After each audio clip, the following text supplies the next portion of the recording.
Eu quero saudar a igreja com a paz de Deus. Amém? Amém. Essa é a alegria que está no coração daqueles que vieram à casa de Deus. Aleluia. Agora então nós vamos semear uma porção da palavra. E eu convido a igreja a abrir a sua Bíblia ali em Jeremias, no capítulo 18, em nome de Jesus. É um texto que nós já falamos um pouco sobre ele. Jeremias, no capítulo 18, eu convido a igreja para que se levante em nome de Jesus. E agora nós vamos então continuar a partir do versículo 7. Mas eu quero ler a partir do versículo 1, então nós vamos nos lembrar daquilo que foi ministrado do versículo 1 ao 7.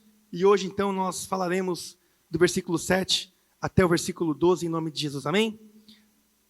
Diz a palavra do Senhor. Esta é a palavra que veio a Jeremias da parte do Senhor. Vá à casa do oleiro e ali você ouvirá a minha mensagem. Então fui à casa do oleiro e o vi trabalhando com a roda. Mas o vaso de barro que ele estava formando estragou-se em suas mãos e ele o refez, moldando outro vaso de acordo com a sua vontade. Então o Senhor dirigiu-se a palavra: ó comunidade de Israel, será que eu não posso agir com vocês como fez o oleiro? Pergunta o Senhor. Como barro nas mãos do oleiro, assim são vocês nas minhas mãos, ó comunidade de Israel. Verso 7.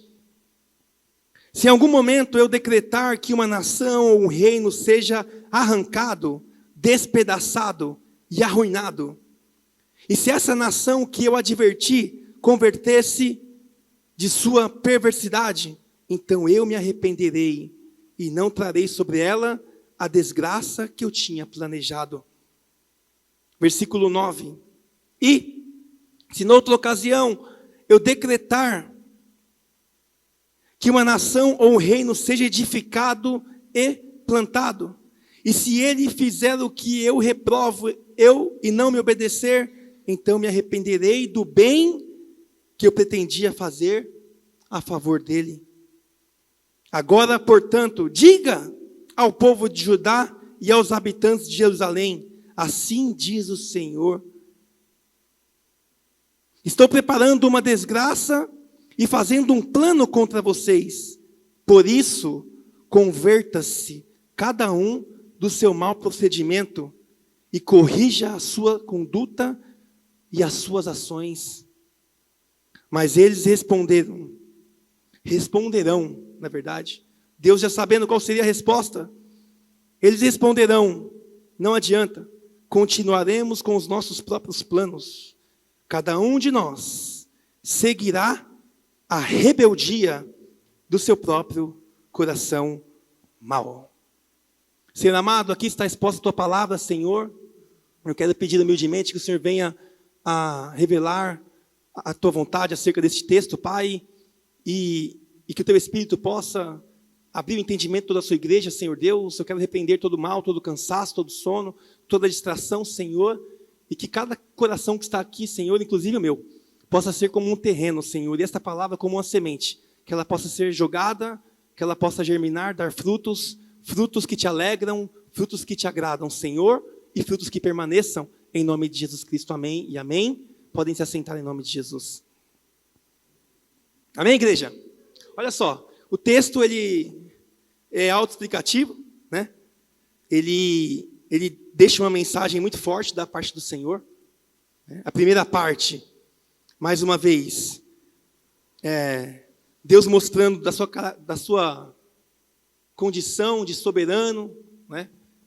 Daquele que tem poder para fazer e desfazer.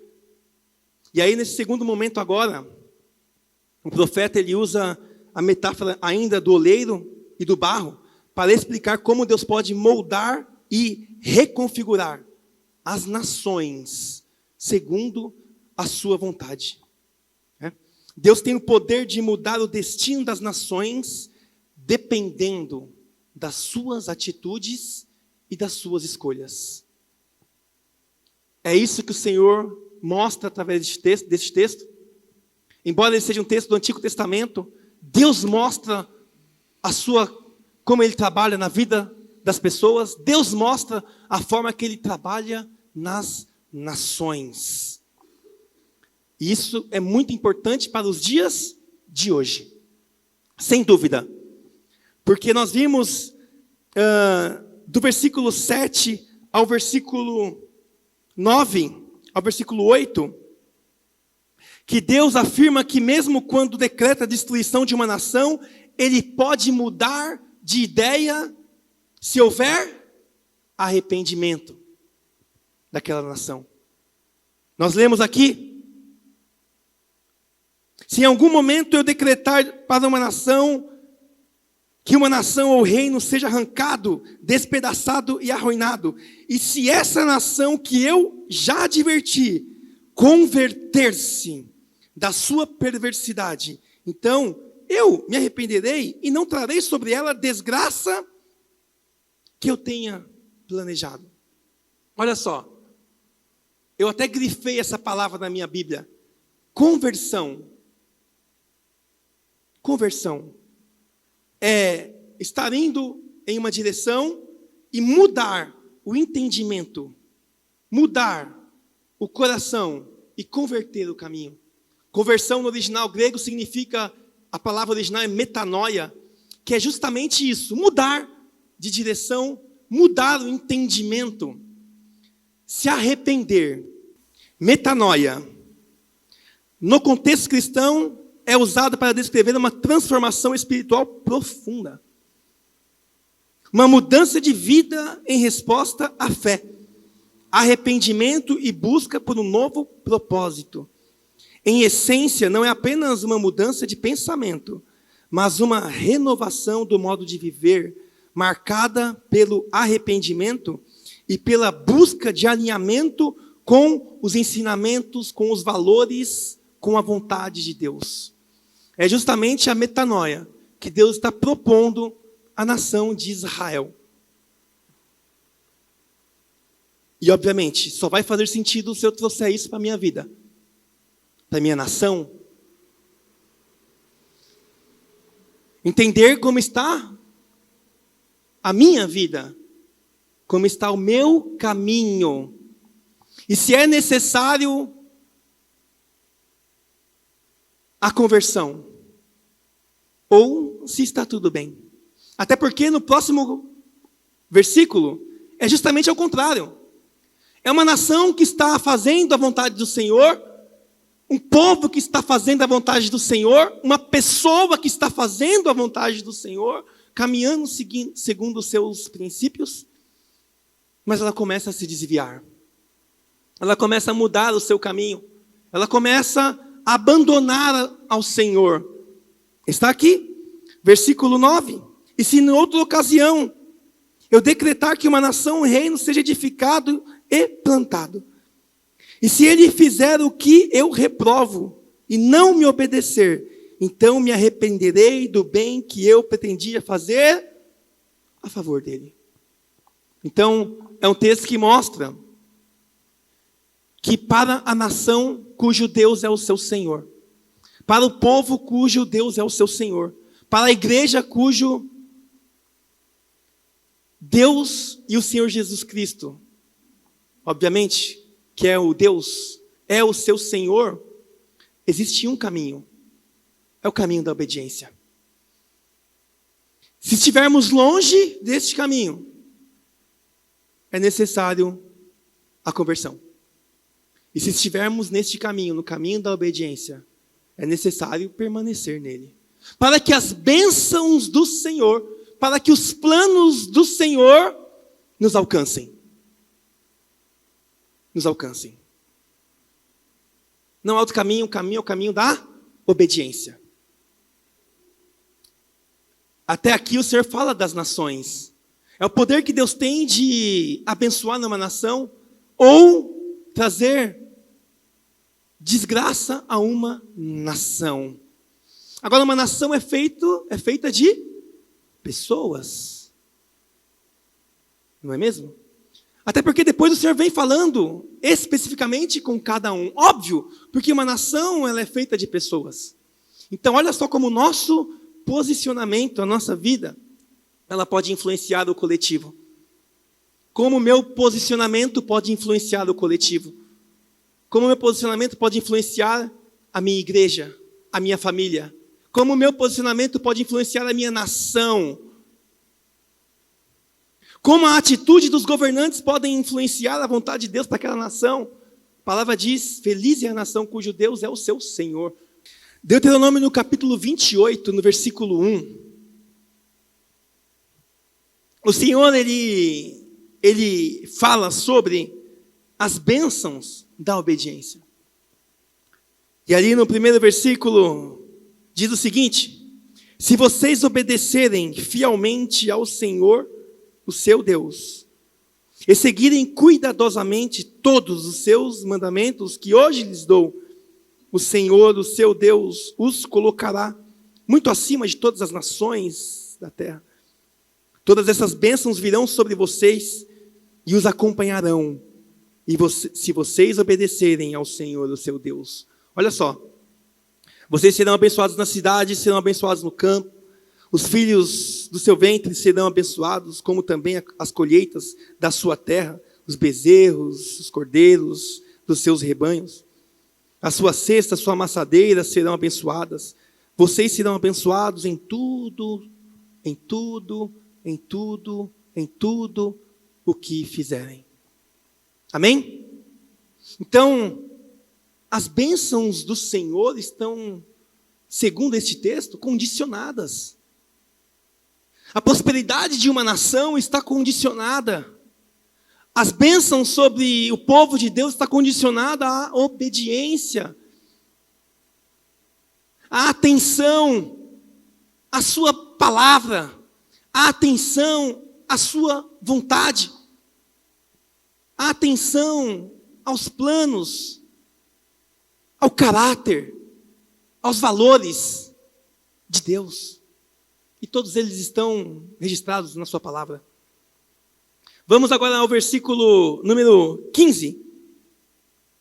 Pois assim como existem as bênçãos da obediência, Deus também relata e apresenta e entrega as maldições da desobediência.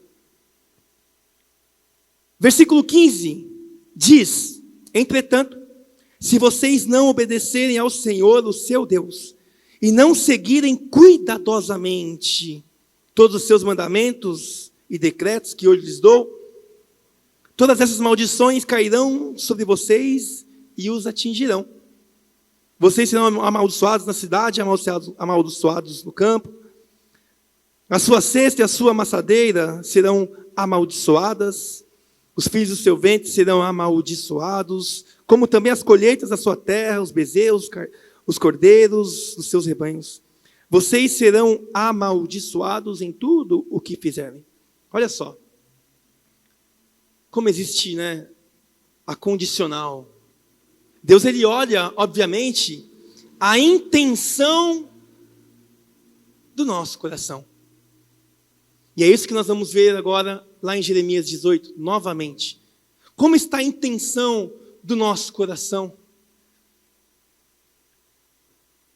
Ah, pastor, vai pregar sobre arrependimento de novo. Deus me prendeu nesse texto. E eu não consegui sair dele. Olha lá, Jeremias no capítulo 18. Voltando. Olha o versículo 11 e 12 novamente.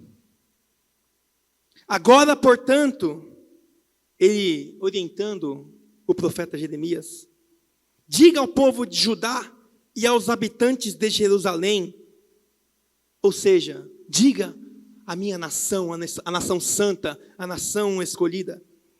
Assim diz o Senhor, estou preparando uma desgraça e fazendo um plano contra vocês. Para aqui um pouquinho. Se nós lemos acima, que o Senhor, aquele que anda na obediência, é um povo abençoado, e aqui ele diz que está preparando algo ruim, é porque este povo estava caminhando na obediência ou na desobediência? Na desobediência.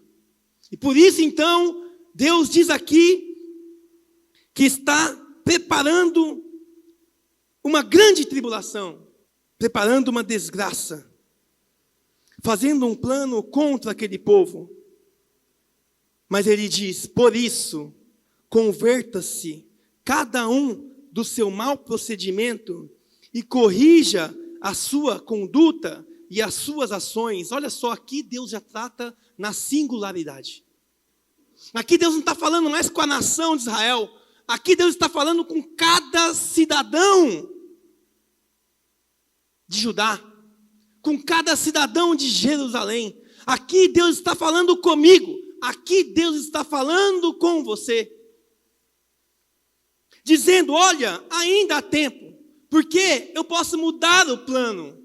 Se você se converter, se você se arrepender, se você mudar o teu posicionamento, a tua postura que está errada, está me desagradando, se você mudar a sua forma de pensar, se você mudar a sua forma de agir, que você já sabe que ela me desagrada, você já sabe que eu não estou feliz, você já sabe que ela está corrompida, está errada, está distante da minha vontade, da minha palavra. Mas se você se converter, eu me arrependerei. E aquilo que eu planejei, eu vou mudar o decreto. E Deus muda o decreto, o plano. E obviamente, se Ele está falando que Ele vai mudar, Ele vai entregar a bênção, a boa parte, a boa porção. Deus aqui espera que cada um abandone o mal e se volte para Ele. Simplesmente isso. É o amor do Senhor, é a misericórdia, é a paciência do Senhor, que eu olho para ela todos os dias. Eu olho para o Senhor e falo: Senhor, como o Senhor é paciente. Como o Senhor é paciente, Pai. De estar me dando esse texto, de estar fazendo eu meditar nele, de estar, mais que isso, pedindo para que eu entregue para os seus filhos amados e queridos, dizendo: ainda há tempo de olhar para a nossa vida, e se tiver que mudar algo, ainda há tempo de mudar, porque Deus tem grandes bênçãos preparadas para cada um de nós, em nome de Jesus. Mas no versículo 12, e aqui está o exemplo a não ser seguido. Aqui é o momento onde nós olhamos para uma palavra do Antigo Testamento, nós trazemos ela para a nossa vida e nós olhamos e devemos aprender com ela. Eles disseram: não adianta, continuaremos com os nossos próprios planos, cada um de nós seguirá a rebeldia do seu coração mau, o coração duro, o coração endurecido. Eu não preciso de Deus para nada. E eu vou continuar seguindo a minha vida do jeito que ela está. O povo responde com dureza de coração. Continuaremos a seguir os nossos próprios desejos. Continuaremos a fazer aquilo que estamos fazendo. Continuaremos pecando deliberadamente, sem se importar com aquilo que o Senhor pensa, com aquilo que o Senhor quer para a minha vida. Eu continuarei fazendo aquilo que está no meu coração mau. Esse é um exemplo que nós temos que olhar para não fazer, para não cometer, para buscar o entendimento do Senhor, para buscar a direção do Senhor, o direcionamento, a palavra dEle. A luta contra o pecado está aqui. A luta contra o pecado está neste momento. No momento em que Deus fala assim: olha, você precisa converter os seus caminhos. Você precisa mudar de pensamento, você precisa mudar o rumo da sua vida. Está aqui. Por quê? Porque eu ainda tenho algo para você. Embora você esteja indo para um caminho de destruição, muda, converta-se, muda, volta-se para mim. E você viverá as bênçãos da obediência. E é por isso que eu disse que o Senhor vai olhar o que está no nosso coração, o desejo, o intuito. Embora esta conversão ela possa ser muito difícil, Eu não sei. E eu não estou aqui também jamais. Eu não estou julgando ninguém, eu não sei como está a vida de cada um que está aqui. Só você sabe como está a minha vida. Só o Senhor sabe como está a minha vida. Só o Senhor e você mesmo sabem como está a sua vida. É o contexto ao qual Deus me prendeu, dizendo que sim, ainda há um tempo de conversão. Sim, ainda há um tempo de posicionamento. Ao contrário do seu povo escolhido, ao contrário da sua nação escolhida, que escolheu não seguir ao Senhor. A nossa vida é feita de decisões. E o povo decidiu não seguir ao Senhor. Esse dia eu estava assistindo um podcast onde havia uma discussão entre um pastor e um rabino.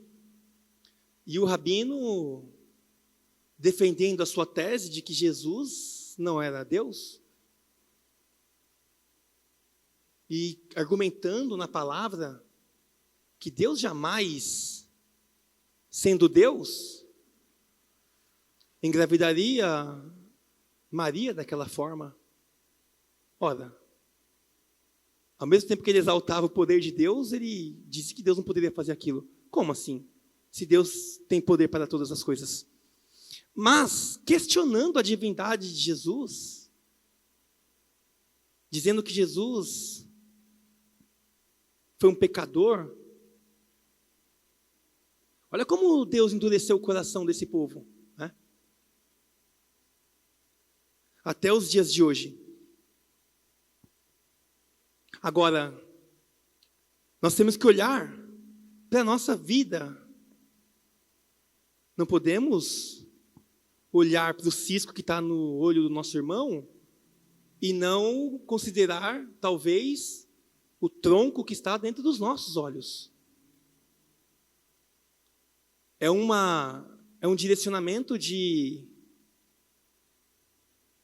autoanálise, autoavaliação. Deus está dizendo e mostrando para nós o tamanho do seu amor, da sua misericórdia e principalmente da sua paciência para conosco. E dizendo também, se a nação está no caminho certo, continue a ser abençoada. Não desvie dos caminhos do Senhor. Não se afaste do Senhor. Porque a vida do cristão é uma vida de perseverança. Dia após dia. Persevera. Persevera. Não desista. Continue. Caminhe um pouco mais. Está difícil? Vai um pouco mais. E Deus tem, mesmo nesse tempo, sendo um grande agente de bênção nas nossas vidas. Não tem? E as bênçãos que Ele tem derramado sobre a nossa casa, sobre a nossa vida, sobre os nossos negócios. Deus é lindo, Deus é maravilhoso. Vamos ali para Josué, capítulo 24. Eu convido você a olhar ali a partir do versículo 14. Josué, neste momento da história, ele diz o seguinte: agora temam o Senhor e sirvam-no com integridade e fidelidade. Joguem fora os deuses que os seus antepassados adoraram, além do Eufrates e no Egito. Ou seja, metanoia, converta-se. Converta-se. Joga fora os deuses falsos dos seus antepassados que vocês mesmos estavam adorando, além do Eufrates no Egito, e sirvam ao Senhor. E aí então Josué ele tem um posicionamento. O posicionamento de um homem foi o seguinte: escolham hoje a quem irão servir. Se aos deuses que os seus antepassados serviram, além do Eufrates, ou aos deuses dos amorreus, cuja terra vocês estão vivendo. Mas eu e a minha família serviremos ao Senhor. Então, independente do posicionamento daquela nação, ele se posicionou. Ele se posicionou. E ele, diante dessa situação, se posicionou a favor do Senhor. Josué se posicionou a favor da obediência, a favor do evangelho. Se fosse nos dias de hoje, na nova aliança, a favor do evangelho de Jesus, dos seus ensinamentos, da sua palavra. Então eu olho para esse posicionamento de Josué e eu entendo que esse deve ser o posicionamento individual de cada um de nós. Olha, eu e a minha casa serviremos ao Senhor. Eu e a minha família serviremos ao Senhor. Até porque tudo começa na nossa casa. Tudo começa na nossa família. Tudo começa dentro da nossa casa. Aqueles que ainda têm filhos dentro de casa, a esposa, o marido, é a casa. Então a nossa casa tem que servir ao Senhor. E aí eu falo agora da casa igreja. A nossa casa tem que servir ao Senhor. Nós escolhemos servir ao Senhor. Esta casa escolheu servir ao Senhor. E sem olhar se a outra casa está servindo ao Senhor, acredito que sim, mas nós não temos como dizer, mas a nossa casa deve servir ao Senhor, a nossa igreja deve servir ao Senhor. Claro, a nossa comunidade, a nossa nação deve servir ao Senhor. Para ser uma nação abençoada, em nome de Jesus. Então é um texto que nos mostra a misericórdia de Deus, o quanto a responsabilidade humana responde, ao seu chamado de uma vida em retidão e como ela influencia dentro da nossa casa, dentro da nossa igreja e dentro da nossa comunidade e dentro da nossa nação. O meu posicionamento é importante. Sem dúvida, a necessidade do arrependimento, da conversão. E por fim, o posicionamento de fazer uma escolha. Eu e a minha casa serviremos ao Senhor. E aí a gente começa a entender a importância, da vida espiritual, a importância da igreja, a importância do culto. A importância do culto. Porque tudo isso que nós falamos é sobre algo espiritual e extremamente importante para a nossa vida. Mas ela é espiritual e com consequências materiais e terrenas. Então, o chamado da palavra de hoje é para a conversão e para o arrependimento. E como eu disse, Deus ele vai olhar dentro do meu coração e Ele vai ver a intenção da minha vida, a intenção de fugir, a intenção de abandonar, a intenção da conversão. Porque enquanto a gente não entender que deve converter, que deve se arrepender, aí está o perigo. Não reconhecer, achar que está tudo bem. Como eu recebi um convitinho essa semana, Jesus é o Criador de todas as cores. E era um convite para uma igreja intitulada como Igreja LGBTQIA+, dizendo que Jesus ama a todos. Ela traz a verdade da palavra, Ele realmente ama a todos. E também, nós devemos amar a todos e receber a todos, todos. Mas a palavra que Deus tem pregado neste lugar é a palavra do arrependimento. É a palavra da conversão. É a palavra da mudança de vida. De olhar e entender o que é condizente com a sua palavra e o que não é. E buscar viver o evangelho do Senhor. Buscar viver a verdade do evangelho. Deus é amor, nós sabemos disso.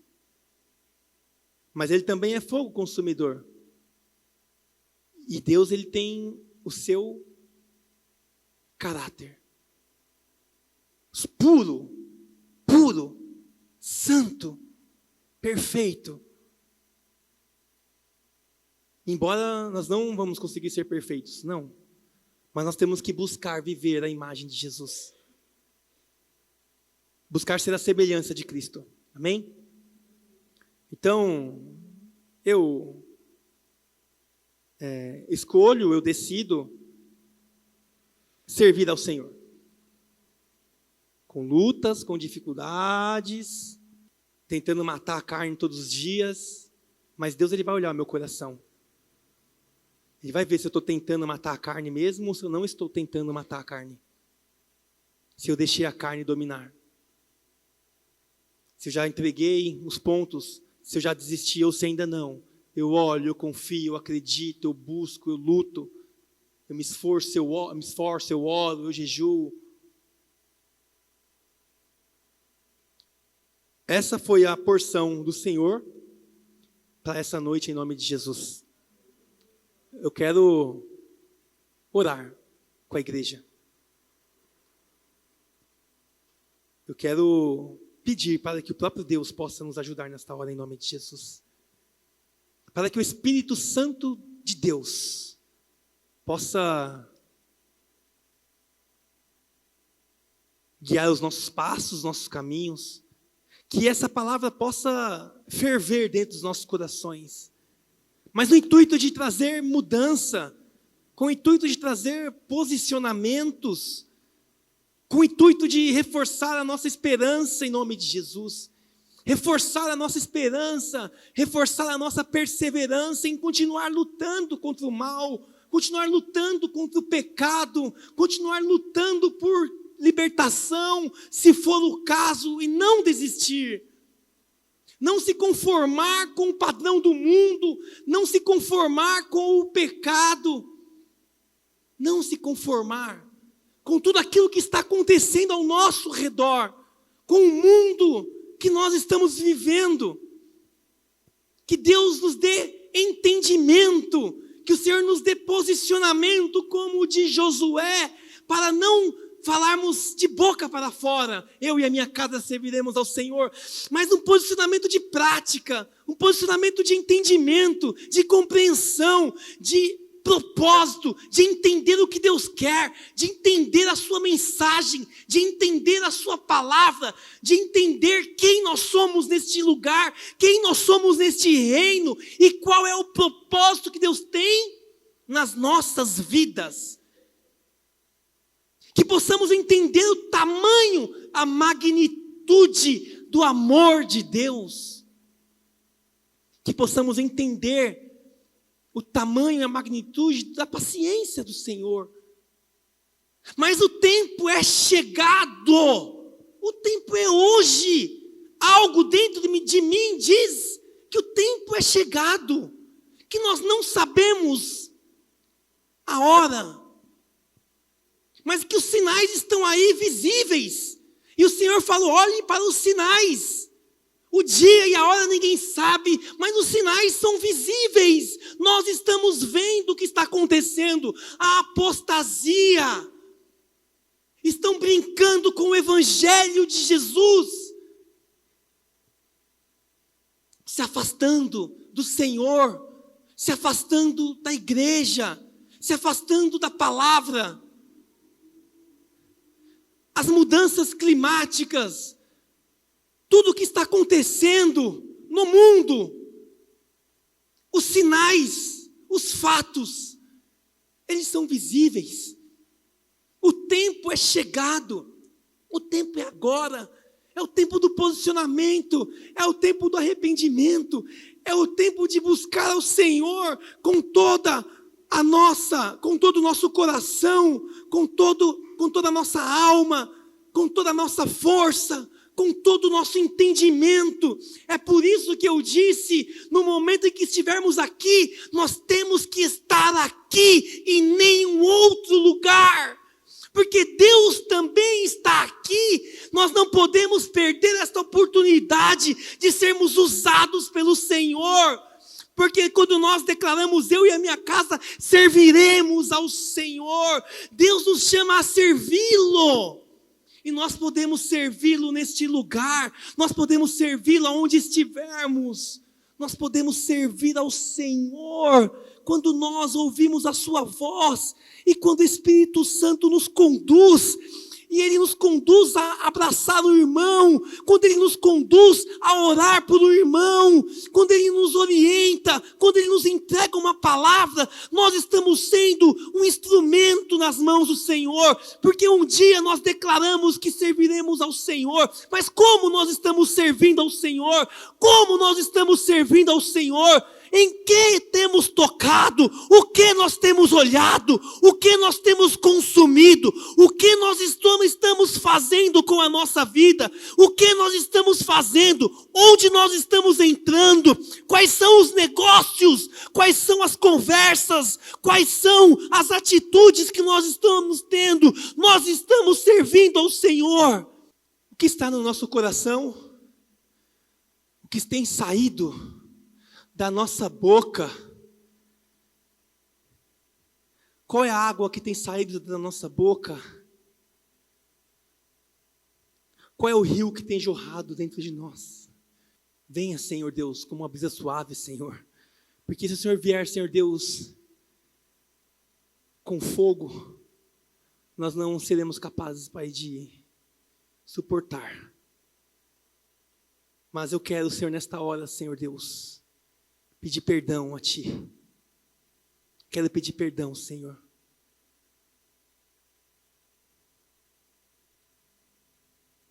Eu quero, Pai, renovar a aliança contigo.